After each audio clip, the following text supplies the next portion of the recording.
What good are podcast ratings and reviews? I have 7 things you should know. Welcome to the Audacity to Podcast, episode 263.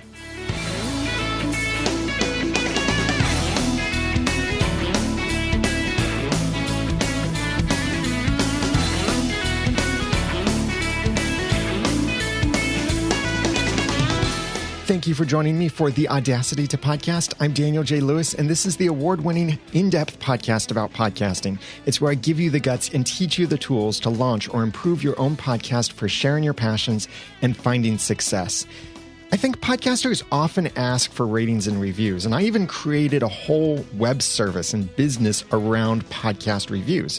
It's called mypodcastreviews.com, and I will be referring to mypodcastreviews.com a lot in this session because there are a lot of helpful tools over there, as well as a special email series that's completely free that will teach you 7 ways to get more podcast reviews. So if you want that, go to mypodcastreviews.com or click on the link in the show notes for this episode number 263 at theaudacitypodcast.com/ratings and reviews. So as much as we love getting ratings and reviews for our podcast, do they actually matter? You'll hear a lot of people who will tell you, oh, you must get ratings and reviews for your podcast, especially when you first launch your podcast, so you can get the mythical unicorn magic of iTunes New and Noteworthy. While there may, and I do have to emphasize, may be some benefit to getting in New and Noteworthy, and your reviews may help you with that, there are some much more important reasons you should care about your podcast ratings and reviews and whether they even help you. And I do believe your ratings and reviews do help your podcast's growth and its success. So I have 7 ways that ratings and reviews are important for your podcast. And you can follow along in the show notes for episode 263 at theaudacitytopodcast.com/ratings and reviews. Number 1, podcast ratings and reviews are not for iTunes rankings. There are a lot of myths and misconceptions about how iTunes rankings work and even what the iTunes rankings are to begin with. And one of the biggest misconceptions is on the power of ratings and reviews. You'll hear a lot of podcasting marketeers really pressure you to get podcast reviews during your launch and throughout your podcast. And they'll say things like, help us climb the charts. They'll either say it outright or they'll imply that your ratings and reviews help your podcast climb the charts in iTunes and help your podcast to rank better in iTunes. But that's not true. There are 2 really important things about this you need to know. First is that iTunes New and Noteworthy, which is for many people an obsession, really. Don't worry about New and Noteworthy, please. Just focus on creating great content.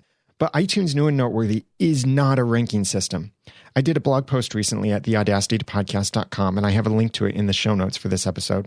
And in that post, I dispelled this idea that there is a number 1 in iTunes New and Noteworthy. There is no number 1. New and Noteworthy isn't even a ranking system because being higher does not indicate anything. There are, quote, higher, unquote, podcasts in iTunes New and Noteworthy that are less new and less noteworthy than podcasts that are lower than that podcast. It's not a ranking system at all. There is no number 1. Yes, it can help you with extra exposure. So don't think that as much as I and several other podcast consultants do come across negative sometimes toward iTunes New and Noteworthy, there is a real benefit to it. Yes, it does mean your podcast does get in front of an audience it might not have gotten in front of before.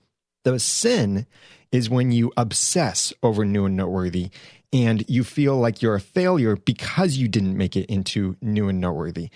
New and Noteworthy does not make or break the success of your podcast. You do. So I really encourage you, don't obsess over New and Noteworthy. But this is the first thing that you need to know when it comes to your ratings and reviews is that it doesn't affect your ranking, because there is really no ranking, inside of New and Noteworthy. And also, most of the podcasts that are featured on the front page of any of the categories in iTunes and in the New and Noteworthy section are handpicked by the iTunes podcast team. You'll often see podcasts in there with few or maybe even no ratings and reviews for the podcast.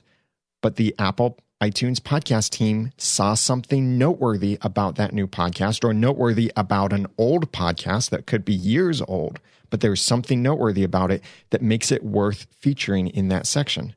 There are some things you can do to catch iTunes' attention a bit more, and that goes back to getting subscriptions and downloads and plays of your podcast more than ratings and reviews, but your ratings and reviews may contribute to that.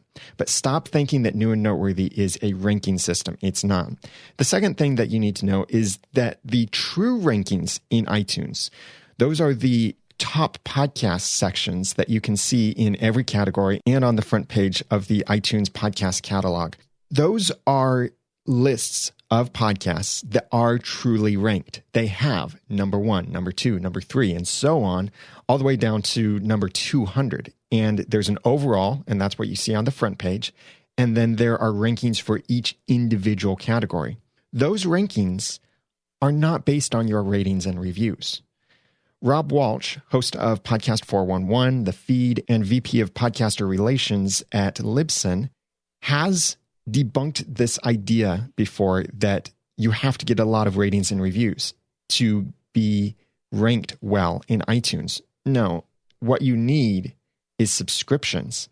And in fact, he has this scientific formula that he's talked about before on an episode of Podcasters Roundtable, and I'll link to that in the show notes for this podcast. But he has mentioned that it's essentially that your ranking, where you appear in this listing, as well as your search engine results, are based primarily on your lifetime subscriptions with a weighted average on the most recent days. Thus, if you want to rank really well for a short period of time, you must get a lot of new subscribers within a short period of time. Somewhere around 200 subscribers is all you need to make it into that top list of podcasts in a particular category. But that'll keep you there for a short time, because it's weighted more toward those podcasts that receive a lot of subscriptions in the most recent days. But to maintain that position inside of the iTunes rankings, then you need to get a large number of subscriptions over the lifetime of your podcast, your total subscriptions. So as time passes on, that's when more emphasis is placed on the total lifetime subscriptions. So for example, you might become number 1 in a category literally overnight because you got 400 new subscriptions to your podcast. That's great. Next week, you still have your 400 total lifetime subscriptions, so you get bumped down by the podcasts that have 4,000 or 40,000 total lifetime subscriptions. The same thing applies to search engine results that are ranked not only based on the relevance of the term and whether your podcast even shows up for a particular term, but are also ordered by the number of total lifetime subscriptions, not by the number of ratings and reviews. However, there is often a correlation between the ratings and reviews and subscriptions. Podcasts that have a lot of ratings and reviews probably have a lot of subscribers, and vice versa. Podcasts with a lot of subscribers probably have a lot of ratings and reviews. It's not always the case, but it often is. There are those exceptions, but it is the subscriptions that matter most in the true iTunes ranking.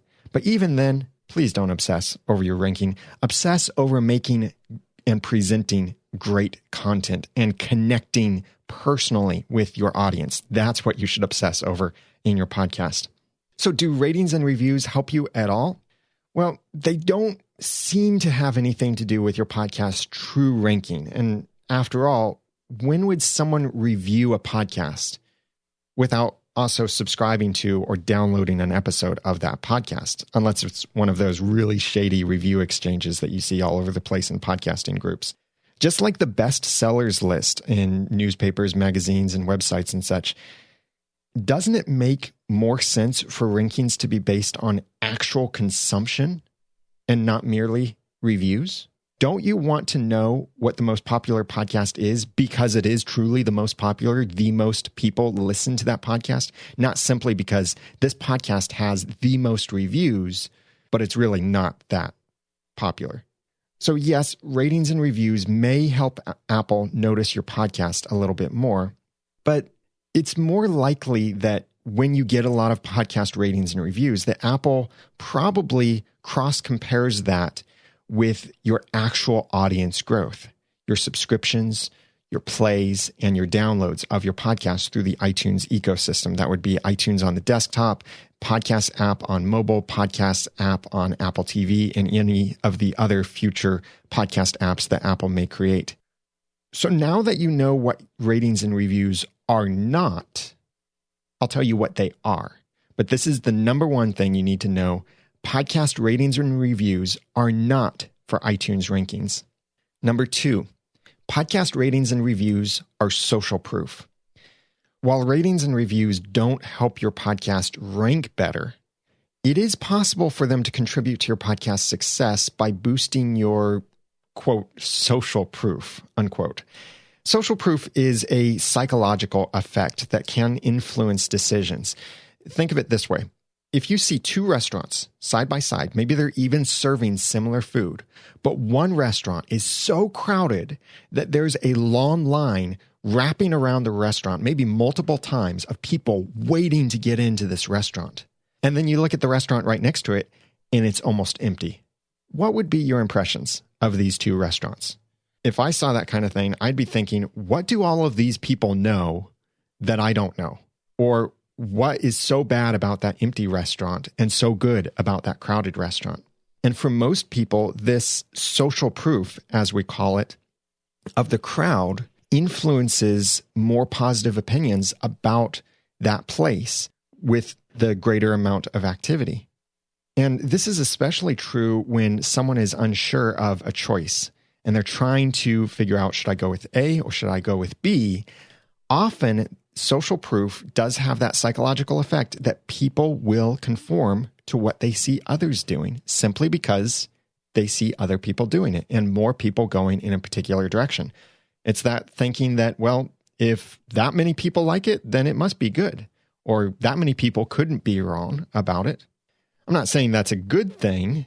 Sometimes it can be a very bad thing, but it does happen, and it is an actual psychological effect.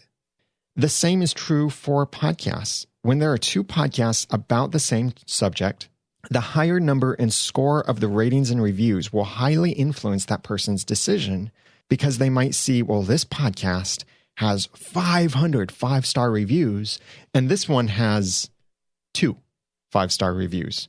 I think I'll go with the one that has a lot more 5-star reviews. There's probably something better about that podcast. I know there are plenty of flaws with that kind of thinking, but that is what happens many times for many people. Thus, the power in ratings and reviews is that you can get exponential growth with your podcast once you get that momentum going. You get enough ratings and reviews to attract someone because of your social proof, and they might choose your podcast instead of another podcast. And then those people write ratings and reviews for your podcast, which increases your number more and makes that difference between your podcast and the one next to it even greater, further amplifying the power of social proof, which could then bring in even more potential subscribers to your podcast and grow your podcast even further that way. This is number 2. Podcast ratings and reviews are social proof. Number 3, podcast ratings and reviews are public testimonials. Look past the raw numbers of ratings and reviews that you have for a podcast or for a podcast that you're considering and read the content in those ratings.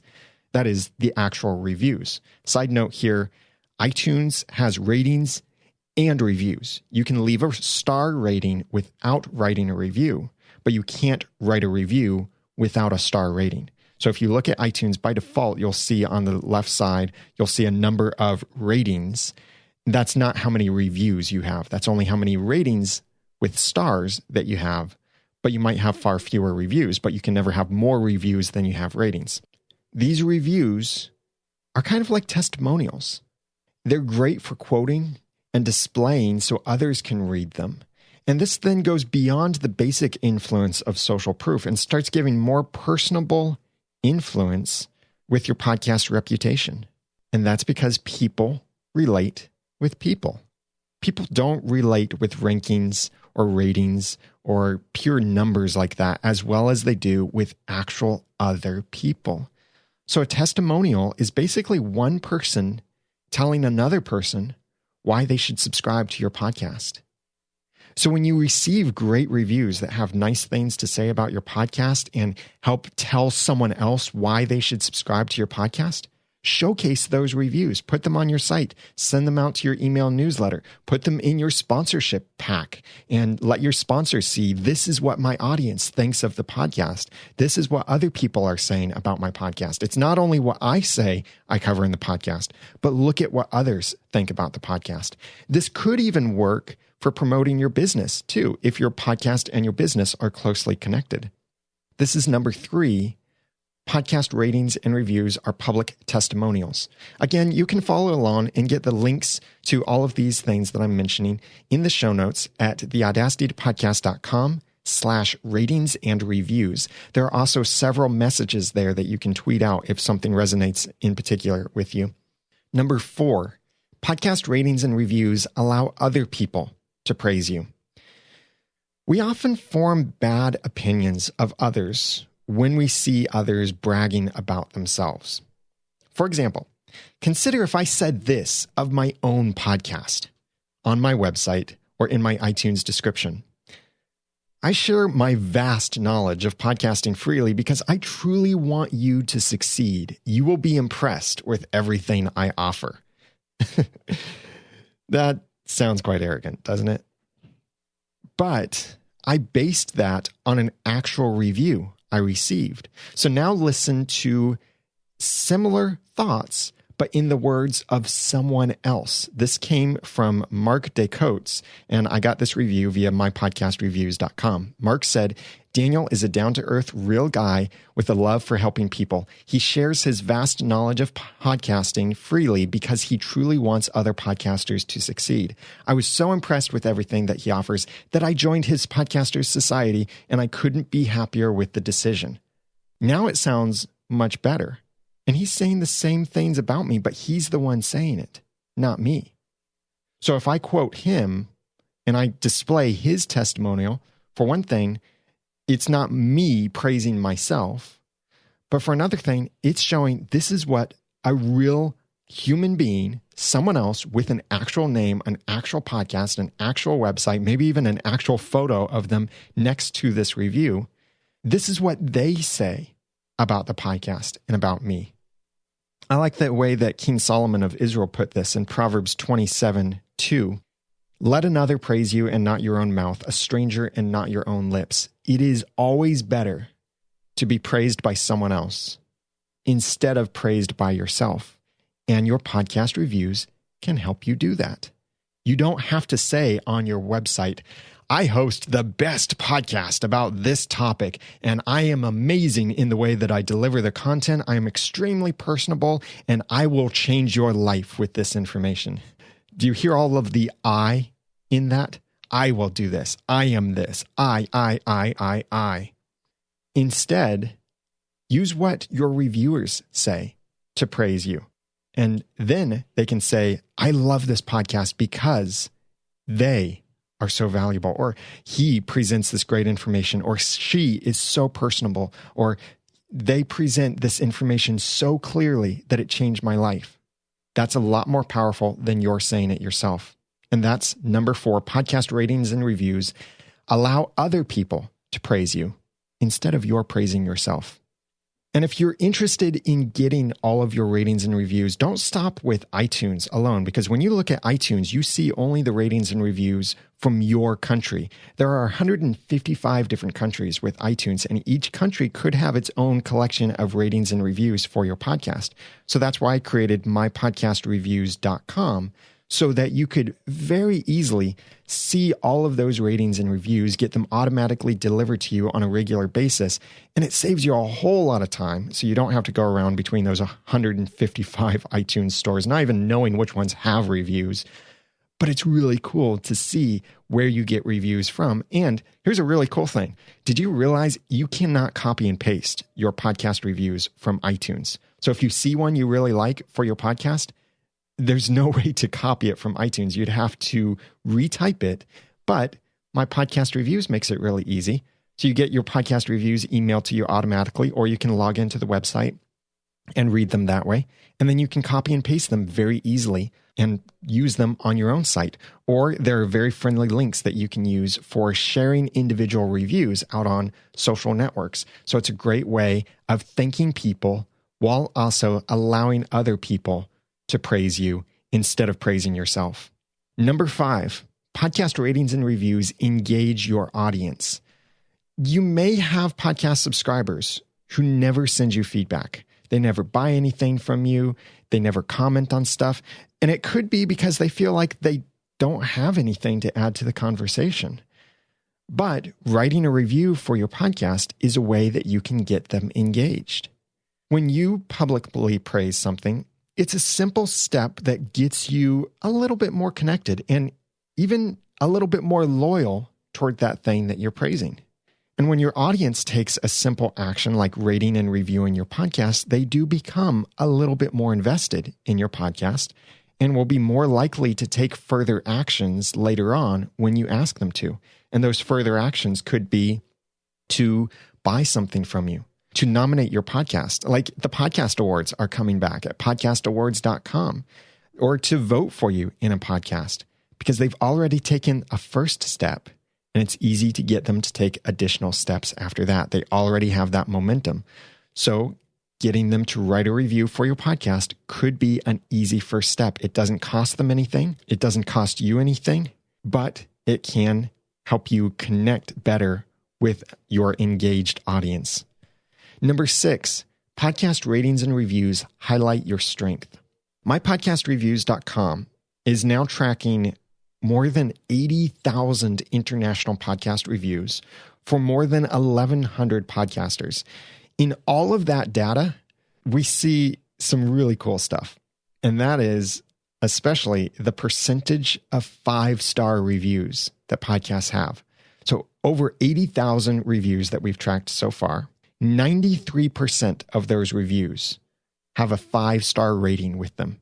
And if you include the 4-star reviews in all of that, and 4-star reviews are also very positive, then that totals 96.8% positivity on the podcasts. That's a lot of good reviews out there. And quality podcast reviews, and those are the ones that are from your actual audience, not just from shady review exchanges or that kind of thing where people are reviewing your podcast, but they're not actually subscribed to your podcast, or they're just reviewing it simply because you ask them to, or you beg them to, or you bribe them to. But these quality podcast reviews will often highlight something that the subscriber thinks is particularly good about your podcast, something they really like. So this not only tells you what you're doing well, but it can also help you to know what you should do more in the future. Maybe your reviews often say things like, I really like it when they do this particular thing. Then you can know maybe you should do that particular thing more often. You don't have to act on that knowledge, but it can be confirmation that you're doing something good. Just because someone says, I like pizza, doesn't mean they want to eat pizza for every meal of every day. That can get boring after a while. But if someone says, I like pizza, then you might know, a good gift for them sometime might be something to do with pizza. The same thing applies to your podcast. Just because someone likes something about your podcast doesn't mean that you have to then make your podcast all about that particular thing or that particular approach that they like. But it does let you know that that is something you can use again in the future and probably get positive results from it as well. This is number 6, podcast ratings and reviews highlight your strengths. Number 7, podcast ratings and reviews reveal your weaknesses. Yeah, not all podcast ratings and reviews are positive. So if I look back at the data from mypodcastreviews.com, we have data on over 1,200 podcasts. And of those 1,200 podcasts, remember, 80,000 reviews, 2.1% are what we'd consider negative reviews. Those are 1 or 2-star reviews. And although someone can leave a star rating without writing a review, every review must contain a star rating. So thus, the negative reviews are usually from those who cared enough to take the time to explain why they don't like the podcast. instead of simply clicking 1 star and leaving. They took the time to explain why it was only 1 star. So, yes, it might be a little painful, but you can learn a lot from the negative reviews you've received for your podcast. And I have a separate episode that I've done a while back about how to deal with negative reviews and negative feedback for your podcast. And I have a link to that in the show notes for this episode at theaudacitytopodcast.com/ratings and reviews. When you see these negative reviews, it's especially useful when you can recognize a pattern inside of the negativity. This doesn't mean that you have to change something, but it can certainly help you know where you need to improve or certain things you might want to avoid because they simply don't come across very well. Or it might be something you decide to ignore and recognize that this is something about the podcast that does need to be there. And it's not simply saying, oh, my mistakes make me authentic. No, it's something that you've decided this is the way you're going to podcast. Like maybe you podcast very in-depth and someone is looking for surface level information. Well, that might be left in a negative comment, but that doesn't mean you have to change the approach of your podcast. So you might decide to ignore that feedback and continue on, recognizing that your podcast simply isn't the ideal podcast for that person or those people who left those kinds of reviews. For example, when I filter the reviews for the Audacity podcast to only my 3-star reviews and below, and by the way, you can do that cool kind of filtering and sorting of your existing podcast reviews through a premium My Podcast Reviews account. And when I do this with my own podcast in my podcast reviews, I can see a small pattern about some audio quality issues and promotion techniques from the past. And since then, I have addressed those things and changed how I do some of that stuff. And I haven't seen that kind of negativity again since then.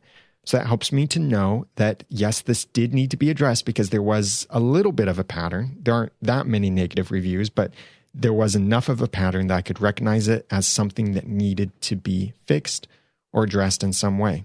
So when a review reveals a weakness in you or in your podcast, then you can know to either fix it, avoid that certain thing, or maybe simply ignore the issue altogether, recognizing that that's not the direction you want your podcast to go. And in all of these cases, whether you're fixing something, avoiding something, or ignoring the issue altogether, you can still improve your show and remain authentic. This is number 7. Podcast ratings and reviews reveal your weakness. Once again, these 7 ways that podcast ratings and reviews are important to your podcast's growth and success are: number 1, podcast ratings and reviews are not for iTunes rankings. Number 2, podcast ratings and reviews are social proof. Number 3, podcast ratings and reviews are public testimonials. Number 4, podcast ratings and reviews allow other people to praise you. Number 5, podcast ratings and reviews engage your audience. Number 6, podcast ratings and reviews highlight your strengths. And number 7, podcast ratings and reviews reveal your weaknesses. So you may be convinced now of the true value in podcast reviews, not simply to try and get in this mythical unicorn magic of iTunes new and noteworthy or to climb the charts or anything like that in iTunes, but you do see other value in ratings and reviews and you want more reviews. There's nothing wrong with wanting more ratings and reviews. In fact, I've got a whole email series over at mypodcastreviews.com that gives you 7 ways to get more podcast reviews. But let me give you the 2 most important and most powerful ways to get more ratings and reviews for your podcast. Number 1, make it easy for your audience. I see podcasters on Twitter or hear them in their podcasts who say, please write a review for our podcast. Okay. And how do I do that?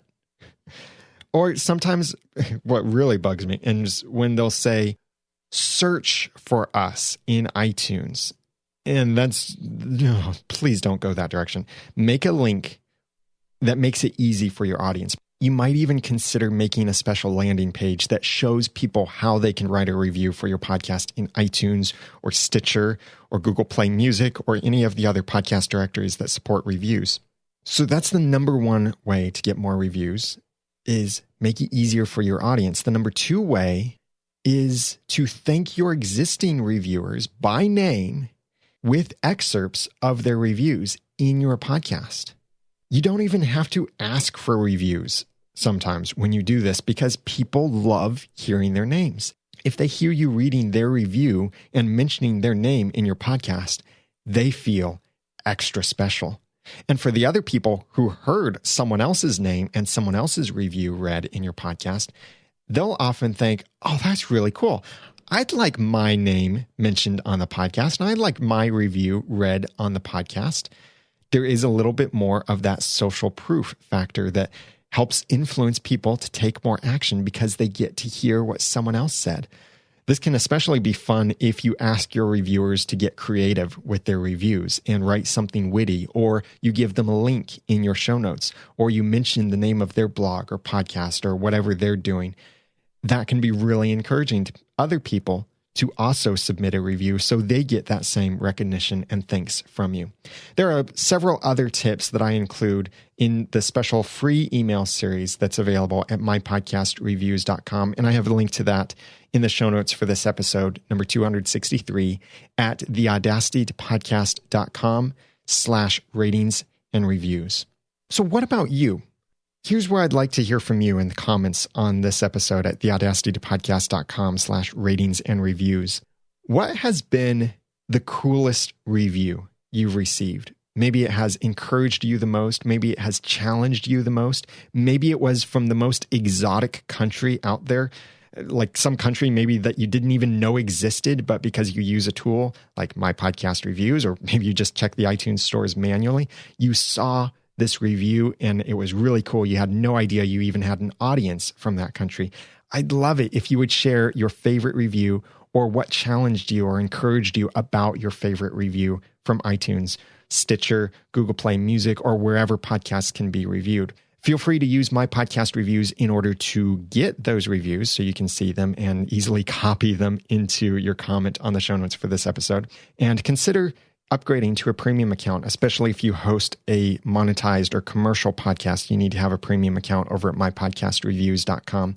But I'd love to see what you've gotten from your own reviews and what the coolest review is that you've received. So please share that in the comments for this episode at theaudacitypodcast.com/263. And thank you, by the way, for your kind reviews of the Audacity to Podcast. I really appreciate it. It does really encourage me, and it's really neat to see all of the global reviews for the Audacity to Podcast in iTunes, Stitcher, and other places as well. If you haven't left a review yet for the Audacity to Podcast, please consider doing so by clicking on the appropriate link over at theaudacitytopodcast.com. Coming up, I'll be speaking at Social Media Marketing World in April and Podcast Success Summit in May, and then Podcast Movement in July. If you're going to Podcast Movement, I'd love to see you there. I will be a sponsor there, sponsoring with Podcaster Society and My Podcast Reviews. So if you'd like to go, then use the promo code SOCIETY and you'll save $40 on your registration at Podcast Movement. Stop by the booth or find me in the hallway. I'd love to connect with you and talk more about your podcast and how you could improve your podcast and what's going well with you. Also, I was recently on a couple different podcasts. In Podcasters Roundtable, we talked about show prep. And then in the Over the Edge podcast with Josiah, we talked about turning a podcast into a business, among several other things. So I have links to these and all of this other stuff that I mentioned in the show notes for this episode at theaudacitypodcast.com/ratings and reviews. Check out these other podcasts, share them if you enjoy listening to the other episodes, and I hope to see you at one of these upcoming events. If you're interested in having me speak at an event that you're managing, please contact me through the website at theaudacitypodcast.com. And if you have other podcasting questions, feedback, suggestions, ways that you need help with your podcast, then please contact me through the website at theaudacitypodcast.com. I'm working on some really cool things coming up, and I'm really looking forward to reopening the registration for Podcaster Society before Podcast Movement with some great things inside of it that I've really been inspired lately on, some really cool stuff that will make Podcaster Society so much more amazing. So I hope that you can join it when registration reopens, and I'll announce that later on when it is available. Find all of this, again, in the show notes for this episode at theaudacitytopodcast.com/ratings and reviews. Now that I've given you some of the guts and taught you some of the tools, it's time for you to go launch or improve your own podcast for sharing your passions and finding success. I'm Daniel J. Lewis from theaudacitytopodcast.com. Thanks for listening. The Audacity to Podcast is a proud member of Noodle Mix Network. Find more of our award-winning and award-nominated podcasts to make you think, laugh, and succeed at noodle.ms.